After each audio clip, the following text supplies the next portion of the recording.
namuu magaalaa guddoo ofii qaba capital city yoo akkasis deemne federeeshinaan bullaa mi'aadha. Garuu namuu bari yoo jabina qabaatanii biyya bulchuu barbaadan ganda ofii keessa uf ijaaranii magaalaa gudditti ofii keessatti uf ijaaranii federeeshina kanaan kan agartee biyyi tun federaalizimiin bulaa jirtiimi. Sirna federaalizimii kanaan namoonni kun mootummaa naannoo keessatti jabaatanii dhufanii dorgomanii mootummaa kana buusanii capital city waliigala biyyaa kana of Finfinnee illee goonee fudhannee deemuu danda'an. Garuu dubbiin achi Oromoon akka nama taatee dhaabbattee uummata taatee dhaabbatee sabni keenya kun akka hin jiraanneef dalaganii jechuudha. Ka dalagaa jiru eenyu yoo jette nama biraatii miti keenya. Uummanni Oromoo yoo waliigallee cadhifni bara. Namattuu dubbachuu dhabne namaa loluu dhabne yoo cadhifne namni tu. Uummanni Hindiidhaa gaafa Ingiliiz ofirraa baasu bar ganama tokko galgala mari'atee bar kumatee uummanni.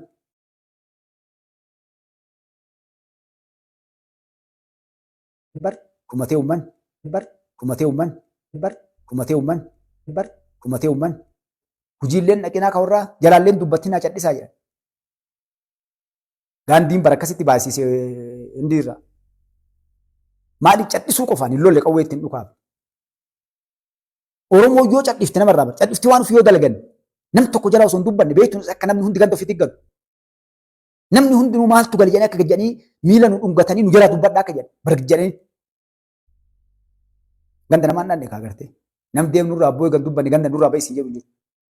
Har'a keennii asii hidhatteeti Tigraay hidhattee wayyaanee nurra deebisuuf Gondarii Gojjam hidhattee faannoo nurratti deebisuudhaaf sirna kaleessa addunyaa tana keessa dhamaatii jechuudha. Awurooppaa, Ameerikaa, Awustiraaliyaa, Kanaadaa, Noorwee, Swiidin, Hoolaand duriyyee ijaartee bakka hunda keessatti biyya Arabaa kana keessatti duriyyee ijaartee bakka hundatti kana marrabsu. Kan saba kana xiqqeessu. Ilmi Oromoo surree walirraa hiikee ilmaan Oromoo bukolissuutti garte. Seenaa takka wanni kun fokkinni Oromoo irratti bara. Sooshaal miidiyaa addunyaa kana gubbaa faca'ee afaan addunyaatiin hiikamee jechi kalee kitaaba nurra katabanii laayibiraarii addunyaa mara keessa jiru. Biyyoota guddattee hunda keessa jira kitaabni uummanni Oromoodhaa uummata wallaaloo ofiyyuu waliin galle aramane jedhu gara jabeessa kan hamtuu dalagu. Isii san mirkaneessuudhaaf duriyyee waa takka duraa duuban beenne ijaaranii muka walis suuxxee biyyoo nyaachistee kophee wal nyaachistee dubartii muka dhiira suuxxee wanni ilmoon namaan dalagin wal barbaachistee bara diinummaan qabdu. Arsii, Shawaan, Gujii, Booranaan innaa lillaahi wa innaa ilayhi raaji'uun. Okay, yoo adda addunyaa kaleessan waan kana kalaa illee jira kalaa ullee deemu. Namni ofii akkas wal godhu jetteerti abashoon bakka hunda waltajjii hundarra dhiyeessaa jira biyya guddoo keessatti afaan hundatti hiikanii ila kunooti uummata kanaan nu fixaa jiraa jedhan jechuudha. Wanni taphaa dalagamaan jiru bara biyya guddatte keessatti. Hadda kun waan bareed kiroosii fidaniiti faannoon nam 8 madoo harkaa qaba jettee kaleessanii saniin mootummaan kun gartee caphee akkana ta'e waraanni Gondarii Gojjam keessa bal'atee bakka hunda faannoon qabachaa jirti karaa nagaatti yoo deemuu baate mootummaan kun jigee iyyaa jiran. Maaliif ummata ofii mukolis suuqu ummata gabbayee waa'ee zinaa kan zulmii mee warra tiktook ilaala birri miiliyoona akkasii akkas godhee maaliyyoo godhee ebaluun maalii godhee haga sadarkaa seenaan Oromoodhaa xuraa'ee nagada kaasaba biraa Guraagee Walaayittaa Kambaataa warra akkas godhe nagada kunooti amma uummanni birii naayima maqaa isaa piraank jettee waa irra dalageeti mucaa yoo gartee namni dhiyoo kana gartee ka abbaa warraa isiidhaa deettee ji'a lama sadii waan nu godhe uummanni waliin dhaabbatee mormee ilaala. Haga mana murtii dhiyeessuuf gurbaa sana abbootii murtii hundi uummanni Amaaraa kun bakka hundaa gayyaa'ee gartee. Akkami kun ta'a mucaa sana akkami sun dalagama. Kenna garuu nama meeqa dalagam jedhan zayita meeqatti naqanii jiinii maal jettanii wanni meeqa dalagamee dhiira mukatti suuqanii gad deebitee nu laalte bara yoo adda addunyaan gad dhuftee gad nu laalte human traffic jedhanii bara. Dalagan namni tokko dalagaan jiru gareen ijaaramee adda ijoollee biyya Arabaa kan laala sodaachisaniiti leenca jettanii tiktoo kana gubbatti warra bar lubbuuf ijoolleen biyya Arabaa kun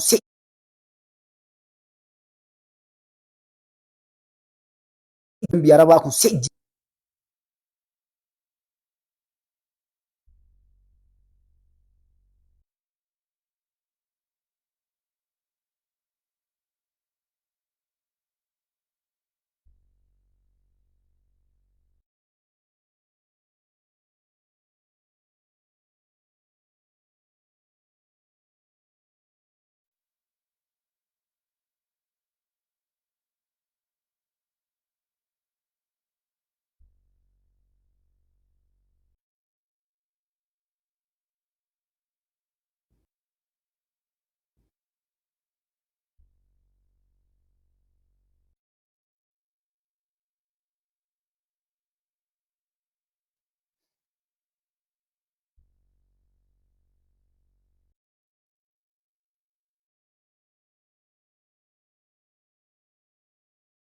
Foortii maaliif? Okay, dhiifama. Wanni kun maaliif isin dhaqe? Wanni dalagamaa jiru saba kanarratti birrii xiqqoon ijoollee waa takka hin beekne ta'us waa takka guyyaa takka bara rakkoo nu qabu. Ijoollee mana ofiititti qixxaa gogaa takka zayitaanillee osoo hin nyaatin manaa baate bayyanatti dhangartanii ijoollee takka hin beekne kanaaf fayyadamanii bara. Kana fuudhanii ala baasaniiti irdiin biyyaa bade. Ammoonni waa ijaaree biyya keessatti nama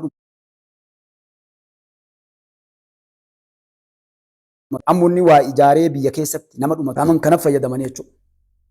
Namuu waan alaa afuufan kan argeeti hedduun namaa dhagartanii mana hidhaa keessatti dararamaa jira. Namni baasanii ajjeesa wanni irraa dhufni kana sabni keenya eeyyannachuu barbaadinaaf folchaa. Har'a wanni deemaa jiru naannolee keenya keessa bara sadarkaa gabbusanii faannoo ijaaran.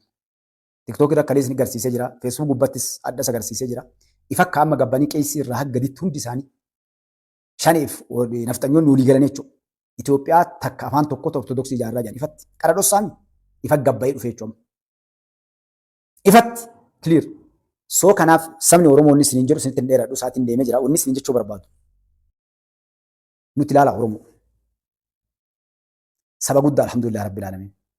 Nama tokko ni tun jenne, saba tokko ni tun jenne, amantii takka illee ni tun jenne.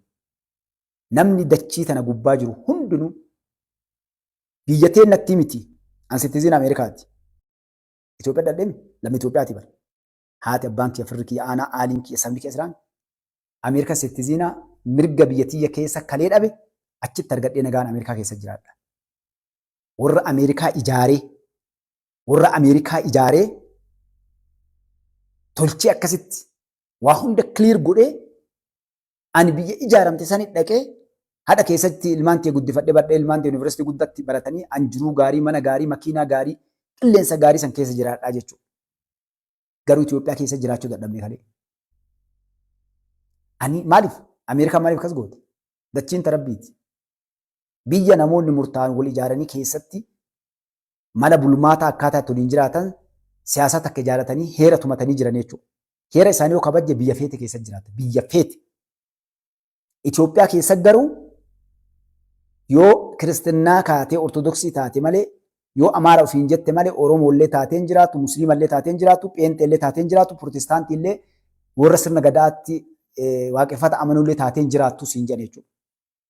Wanni garaana nyaatu maali beektani? Oromoon kana mara keessatti adda warra sii kahee mana gumaa dhaqee warra hadha ifatti ilaal haga barsi tuffatan.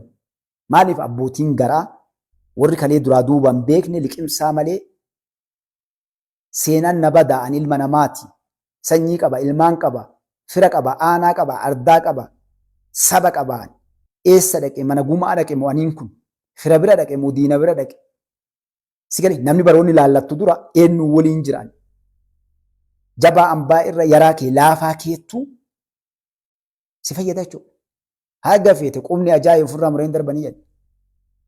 Qaama keeti, qomoo keeti, dhiiga sitti aanu rabbillee wanni gosa kaayeef akka rakkoon tun hin galleef namni gosa ofii waliin dhaabbatee bar yoo gosti zulmii daladdeeyyuu bar gosa ta'e irraa baatee gosa biraan taatu. Gosa tantee zulmii dalagame san keessaa qulqulleessita malee yoo namni kee waa balleesse bar badaa kan keessan biraa deemtee gaarii hambaa biratti hin galtu. Badaa keessan qajeelfachuuf tattaafatta. Badaa kan keessan maaliif keetti siin man haga feete godhate. Haga fedhe. Yoo inni badaan keessu nama ajjeesu gumaasiit yoo si ajjeesan yoo si arguu dhaban bara. Badaa keetti inni beekte ati inni ol quban qabdu badaa kee jettee biraa deemte. Maaliif gumaas irraa baafatan. Badaa keessa yoo du'e bara aanaa reeffattaan san janii beektaa kee eenyuun Oromoo janii bara Oromoo kennan yoo badaa Oromoo inni ta'e hattuu Oromoo inni yoo ta'e. Yeroo jabaa ati taate qofa namni maqaa sirraa jijjiiree kenna siin jedhaa jechuudha. Yoo ati jabaa taate bara yoo inni uf ollaalee inni saba biraa himate kennanii ufi qaban. Laafaa ammoo namuun fedhu. Sabni ufii ammoo garuu sin fidu. Adda Jawaarfaati dhiifamallee naa godhaa akka tarabbitu beeka. Baradha osoo Jawaar Oromoo ta'e akka jedhan. Hin agarre kaa'amu Oromummaa ta'uu isaa dhabu galeera. Qara shakkii qabaachaa ture. Kanaaf rabbi kiyya maaliif rabbiin akka hin dhabne barbaadaa ture. Hadha gale. Faannoo ifa baatee hadha. Oromoon Madagaskaarii dhufe dhaabbattee qeessiif hogganoonni faannoodhaa ifatti. Oromoo Madagaskaarii deebisuu deemna takka waraa kiiloo seennaan akka sabatti Oromoo Itoophiyaa keessaa qulqulleessinaa akka amantiitti pheenxeellee musliimallee waaqeffataallee barbadeessinaa itti deemte ifatti. Yoo Oromoo ta'e kaadha silaa yoo makaree dongoree dhaqillee akkasiin se'in adda eega waan kana dhagaye sooshaal miidiyaa irra faca'ee arge hogganoonni faannoo qeessoleen phaaphaasuun dhaabbatanii dubbatan adda silaa akkami kuntaa miidiyaa irra gabbayee dubbata takka faannoo waa balleessite isaa maxxansu gartanii takka shaabiyaa wayyaanee waa balleessu maxxansu waa'ee Eertiraa tokko bara waan birii bara akka sabatti Wallagga keessatti hadha faannoon ilmaan Oromoodhaa jiraa isaa harkaa miila qaama saalaa irraa murtee akkanatti meexxicha irraa baafteeti jiraa. Waan Wallagga keessa faannoon dalagaa jirtu ilmaan Oromoo irratti. Uummanni Wallaggaa guyyaa takka isin dubbata. Takka Jawaar waan kan dubbate. Dhagahuu dhabe arguu dhabe. Ta Oromoo bar gola hunda seeneeti gola hunda fuudhee poosti godha gartee hatta yeroo kaadireen isaa inni ramade dhuufte illee bar rifachiisanii kaadireen tiyya dhuufte jedhee maxxansaa bar gartee. Bitamtoonni tiyya hadha milishaan dhiittee garaa keessa dhiittee dhuuftee na jalaa dhuuffisanii jedhee maxxansa. Reeffi nama keenyaa waan inni du'eef dura addan baafatu. Nama du'e bara. Du'uu qofa. Maaliif akka addan baafanne beektani? Ka'een nu ajjeesise.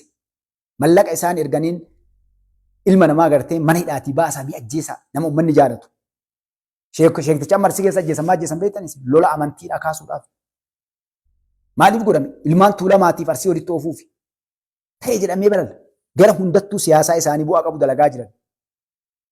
Akka Oromoottis mootummaa kanarratti kaasuufi. Akka amantiitti illee ilmaan Tuulamaatii fi ilmaan Arsee walitti kaasuudhaaf wanni dalagamaa ture qooqa qabna bara qawween marti bitamee hidhachiifamee isin shaneettanii eddanii waan kutaa Arsii keessatti dalagame bara. Ni beeka uummanni naawwaa nama dubbachaa jiru waan. Ol hin baafnu miidiyaa gubbatti hin bahini fayyaalessi bakka hundaa tana qaccee qabatee fiigaadhaan waan hunduu liqimsinee bira deemaa ture.